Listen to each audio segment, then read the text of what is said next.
Good evening, ladies and gentlemen. Welcome in to Weekly Roundup here at the Cross Platform Baseball League.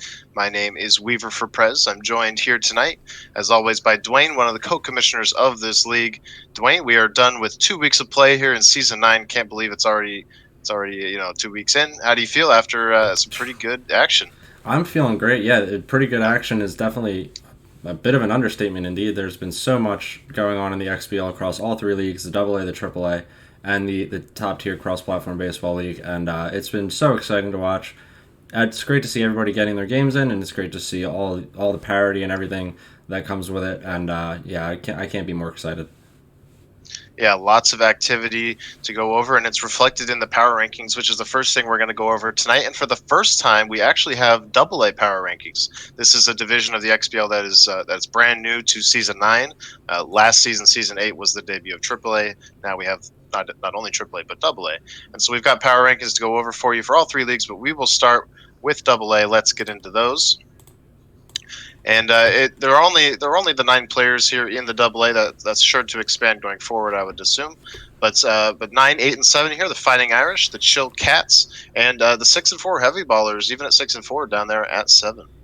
Yeah, no, not a lot doing at 8 and 9. One win between the two of them though, but Sipov picking up his first career XBL win this past week in the Double A versus NA Hikers. So congratulations to him, our logo specialist, getting one done. Fighting Irish still looking for their first W, and then the Heavy Ballers in that mix with all the other teams. The Double A is really tight at the top, but in this power ranking here, he ends up number 7. Yeah, and especially with only 9 guys in the league, and all of them are going to make the playoffs at the end of the Double A season. That those playoffs are going to be extremely tight. No one, and I mean nobody, is going to be out of those games. Seriously. So we'll move up on the list here, past Tezzy there at 7. Got Hogwarts Express, that's black, and then NA Hikers obviously is Hikers, and Cougar, who was in AAA last season, he stepped down to AA, and he's doing very well for himself at 4-1. That's your 4, 5, 6. Yeah, I think this is a pretty solid 4, 5, and 6 as far as this league goes, for sure. Black and Hikers have both shown the ability to win games, but they've dropped their fair share to people who've played across the board in this league so far. So 4-4 is fair for them, and I think at 5-6, pretty reasonable. And yeah, Cougar are dropped down from AAA. He's looking for some success in AA, and ranked in at number 4. He's looking pretty strong to start. Let's see how he does this season. I'm eager to see how he does. Hopefully that pitching holds up. Yeah, he was definitely a great pitcher, just if memory serves. And then scrolling up here to our top 3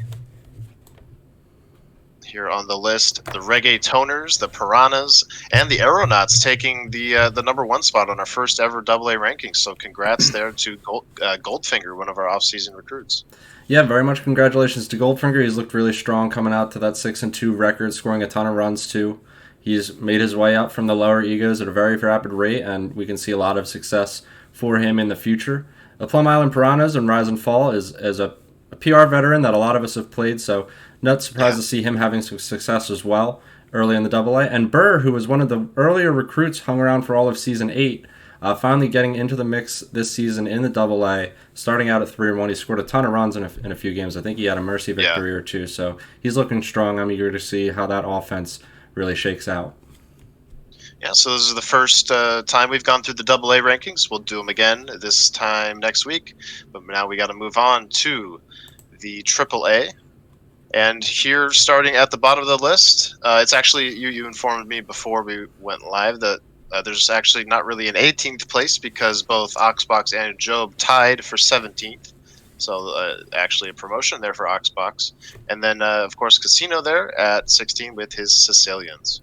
Yep, not a lot of shaking up here, like you said, though. These two at the bottom tying for 17th, so no one getting 18th this week. No one getting that final place there. A nice little tie for them. They had a pretty reasonable split in their match of the week at the end of week 1, so not surprised to see them still sticking together. Absolutely. We'll scroll on up here. And no movement here in this 15 through 13. All 3 of these guys holding pat in their spots here: the Wolfie Lions, the Vrooms, and the Justice. So, but still good competitive games being played. Just not maybe enough to jettison them upwards. Yeah, nothing really doing too much this week. I think the 3 of them might have picked up 1 victory each. So pretty stagnant here at 13, 14, and 15, but a lot of room to move, a lot of games to play. All right, moving on up. And a couple more non-movers there with the Battle Tapes and the NASA Knots holding steady. But a promotion for No Name, who had a good week. He had an impressive showing against Rainey on Match of the Week. They split, and it's impressive because Rainey he's a lot further up on this list. Yeah, indeed. So good for No Name to pick something up. It was a pretty good showing for him on Match of the Week, like you just said, in Game 1, getting that split. And it's 7-5. He's looking pretty strong. We're going to see going forward, though. 8th place was a little hard to figure out. Yep, and we'll see the next numbers here as we move on up from No Name. Another big tie, so we had the 3-way tie there at 8. The top 2 of those being Phillies Rock and the Narwhals, and Unholy Yeezus and the Atlantics there. And then a big, maybe you and I were kind of surprised when we were going over this, a big demotion for Corruptions and the Prowlers. Yeah, I'm not really sure this is one I agree with. He was really only voted, again, for not hitting the minimum by 1 person, and then somewhere in the middle by another. So with 5 people averaging out the rankings, I think that's the most unreasonable ranking we've probably had here on Weekly Roundup.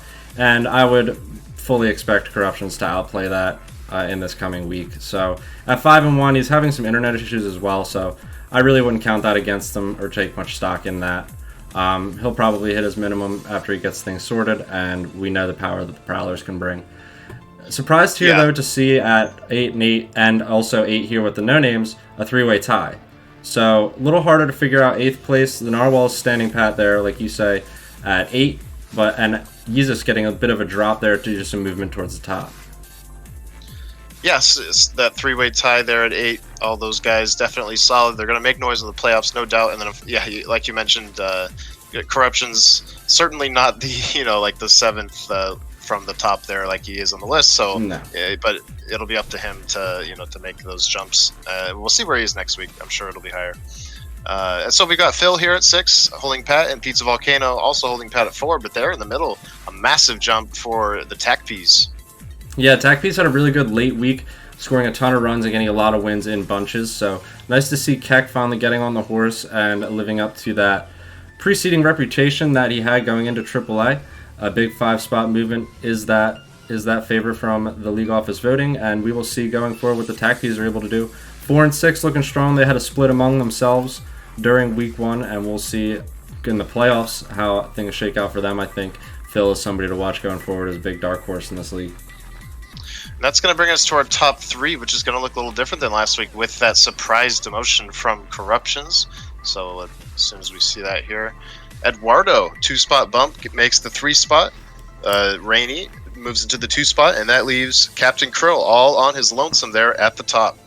Yeah, the offensive Krill still pretty undoubtable, giving him that number 1 ranking. Rainey got the favor in games played, though, currently in the first place live standings at 13-3. He's moved up 1 spot in the rankings due to that demotion, but he's been expert over the past week, and he's picking up wins in bunches. And yeah, we see Eduardo getting a shout at number 3. We'll see going forward if the Sirloin's pitching is able to hold up, but he's done his fair share of scoring, and he's picking up some wins in this league. So nice to see Ed getting things going. Yeah, nice to see him competing as well. After it seemed like forever for him to find his way into our community here. So big props to these guys at the top of the AAA rankings, and we'll move on to our final power ranking list here, which is the XBL. No movement here at the bottom.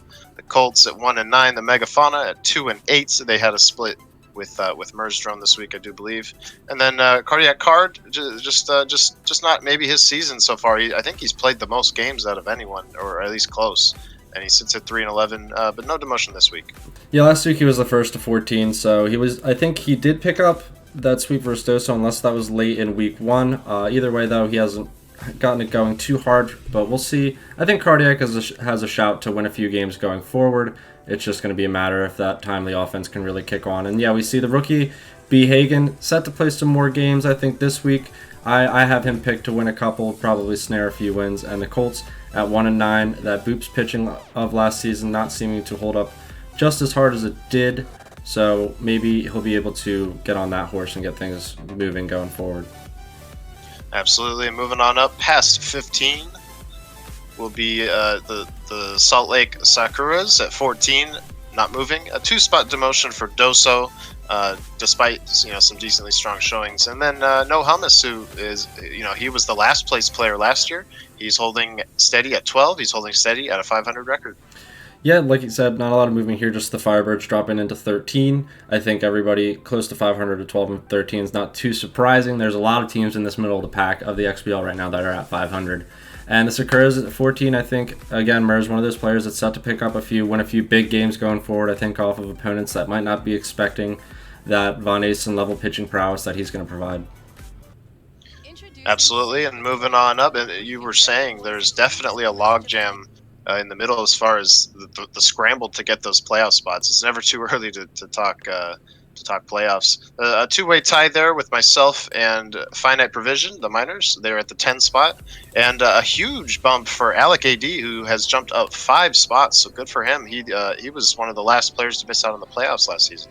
Yeah, seriously, huge favorable jump for Alec. He got a lot of credit for picking up some big wins over Finite Provisions thus far in this season, and No Hummus, his Xbox counterparts, and I think Alex stock's definitely on the rise. So eager to see what he's able to do going forward from 8. Weaver, yourself, getting a little bit of a demotion, but you took probably the hardest week out of anybody who's going to take one with games against Ash, Light Snack, and Lazy. So I would expect you to exceed that going forward. It's just going to be a matter of not dropping any of those games to some of these guys in the lower half. And then yeah, we've got the Miners at 10. I think Finite is a huge playoff shout after missing last season. I'm eager to see if that power keeps up. If you look at the power number leaderboards, he's pretty high up there.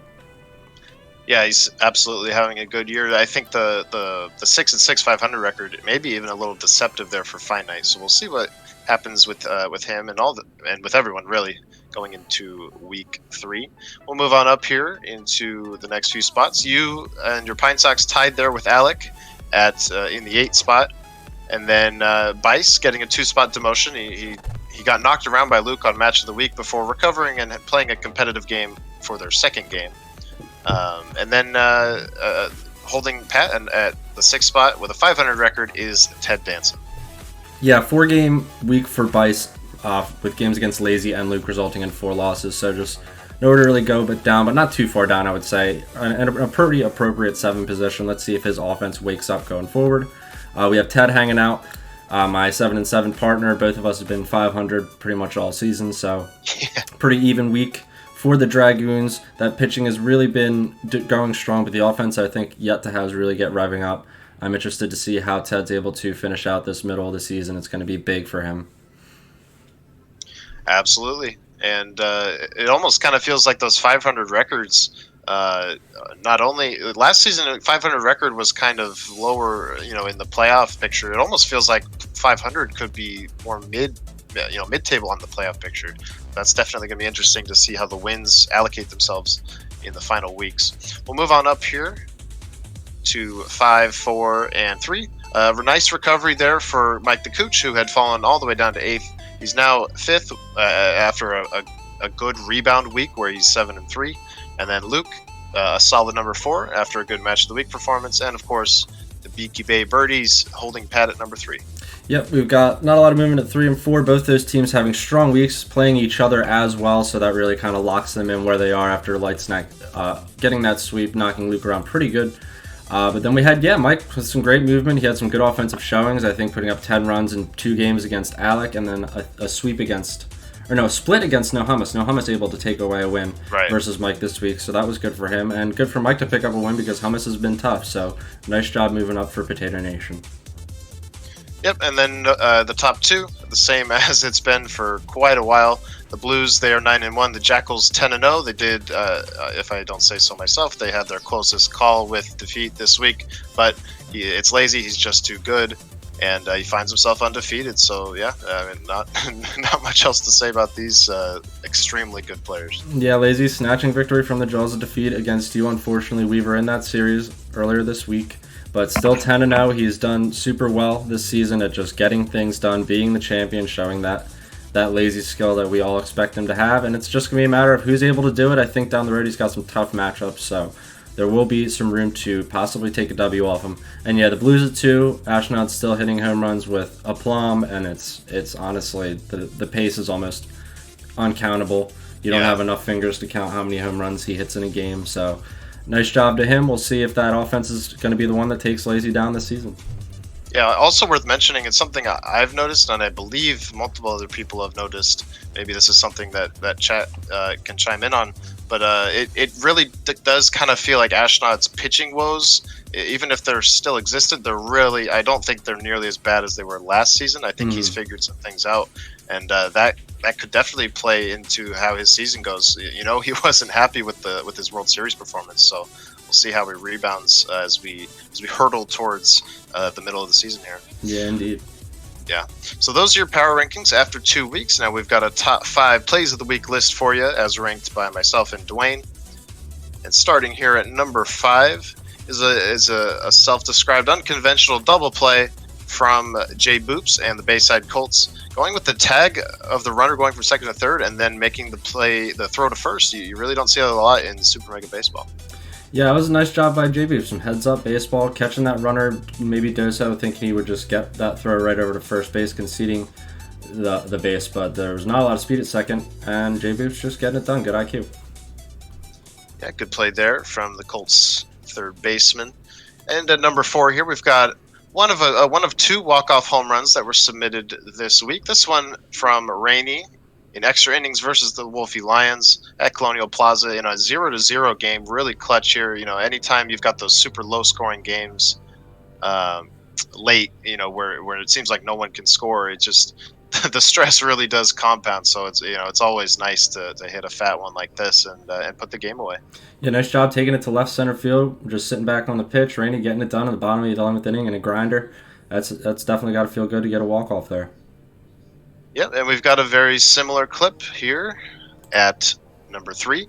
This one from Mers Drone, the Sakura's, one of the AAA graduates into the XBL this year, versus B. Hagen. These guys ended up splitting with each other, and that Mers's half of that split was thanks to this walk-off home run. Yeah, nice job by Mers getting it done in the battle between him and B. Hagen, in which they've had a pretty long all-time series. I think there was a count the other day. They've played like something like 14 games plus, and they were able to split it out. I think a win apiece, and Mers getting his here with a big walk-off home run. Yeah, big moment there for Mers just to get that split out of the way.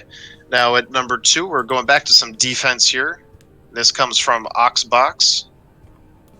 Has controlling John Dowd there in center field. MVP baseball fans will know. Makes the 99 throw with the perfect tag to home plate and keeps the game tied. You love to see it.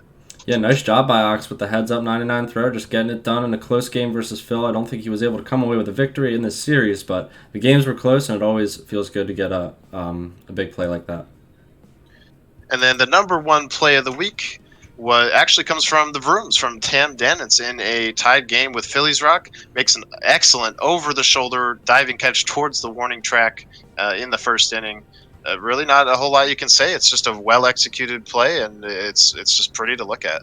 Yeah, big shout to Tam Danitz. It's always hard when the ball's hit that hard and you have to go over your shoulder, and he was just able to really time it out. Phillies Rock is one of those players in the AAA that's able to hit the ball so hard on the nose. And yeah, on a missed pitch too, he's able to get a big out in the first inning. Not sure the closeness of this game exactly towards the end, but Tam, nice job. Good play of the week, number 1. Absolutely, and those are the top 5 plays of the week, which brings our little show here to an end. Thank you all for joining us here on the Week 2 Weekly Roundup. We'll have the Week 3 Weekly Roundup 1 week from tonight. And before that, we'll have more primetime matches for you on Sunday night, matches TBD and TBA. Anything you want to sign us out with, Dwayne? Nope, just keep up with your games, guys. Week 3 is a big week. A lot of the playoff shaping up starts to happen, and it's nice to see all the action that we have going on thus far in all 3 leagues, like I said at the start of the show. And it'll be exciting to see what everyone provides for us going forward. I think that should be it for us tonight. We will see you all on the matches of the week next week. Like we were said, thank you for joining us. Have a safe and pleasant evening, and take it easy. Later, everyone.